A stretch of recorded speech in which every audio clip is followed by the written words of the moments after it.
telah merasmikan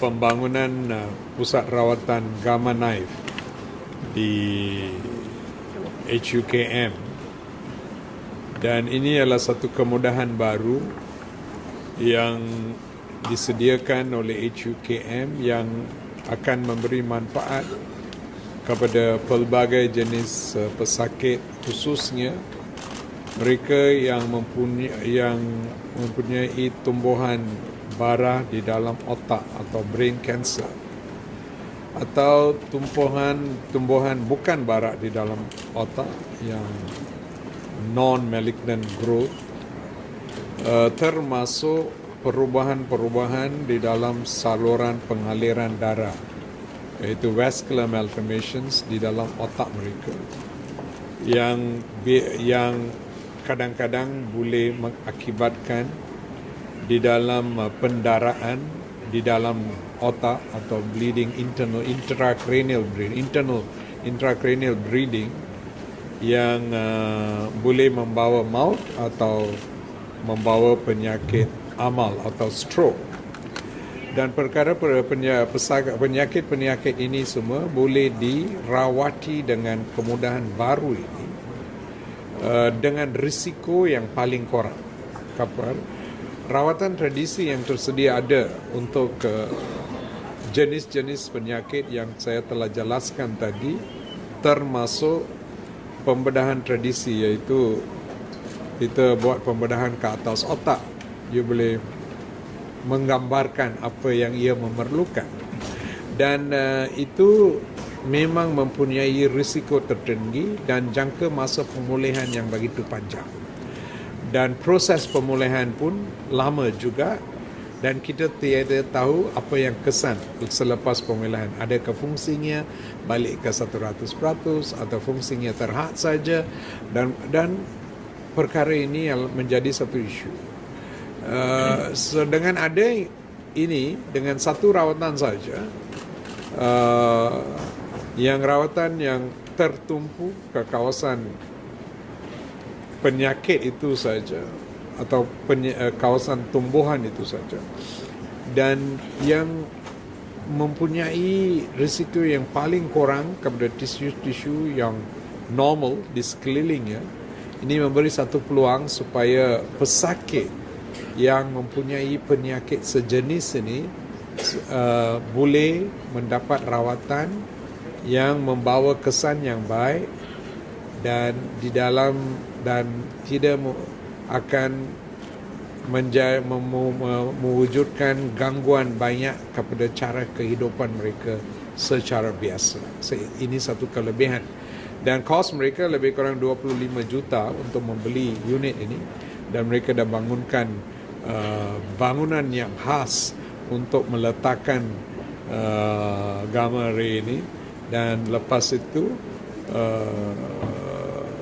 perkhidmatan ini akan dibuka untuk rakyat Malaysia pada keseluruhannya supaya mereka boleh menggunakan.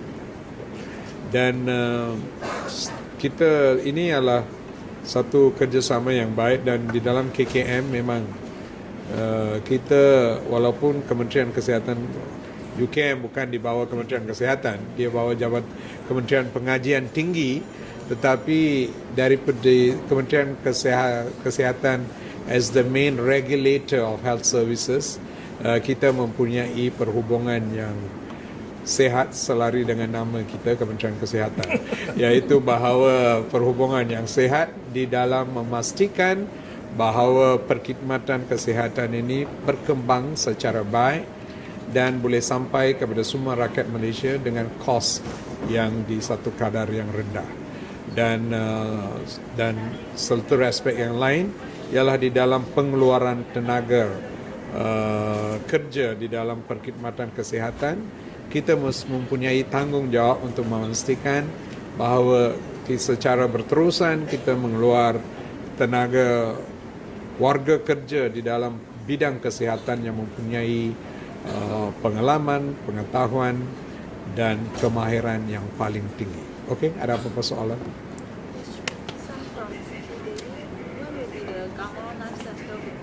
September, October. Is it? Yeah, Huh? about that. Towards the end of the year. Yeah. Towards the end. Before the end of the year. Before the end of the year. What's the cost per treatment? I think they have to work it out. It might vary from patient to patient because the treatment for individual patients differ. It's not one size fits all. It's for every person they will work out a treatment protocol which is peculiar to the patient. It would be more expensive than the conventional radiotherapy. Long term, I think it might be lesser because you will save on hospital cost to stay in the hospital. You will save on treatment of complications, and economically, because you can go back to work or do your economic activity, there will be less interruption on the continuity of your earning capacity. So all this directly and indirectly will possibly help to reduce the cost. So long term, definitely cheaper.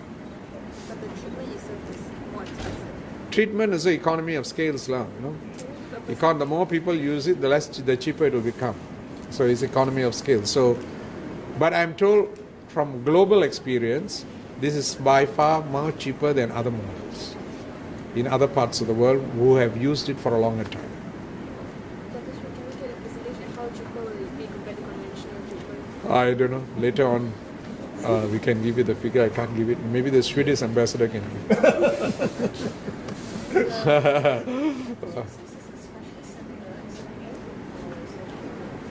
Well, they are putting this outside, so that means it's a kind of privatized entity. So it depends on, for example, a poor patient who goes to HUKM, and the doctor in HUKM feels that he requires this treatment and refer. Then it's up to the system within HUKM to determine how the reimbursement will be done for the payment. We do this, is nothing unusual. For example, in Menteri Kesihatan, in places when we don't have radiotherapy in our own hospitals, but there is radiotherapy available in a private hospital, we allow the patients to go to the private hospital, but we reimburse the private hospital at predetermined rates between us and the private hospital. It's already a practice.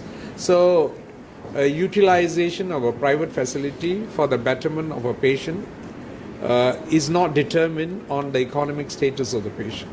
The principle is everybody should have equal rights, but the process of reimbursement can vary from system to system.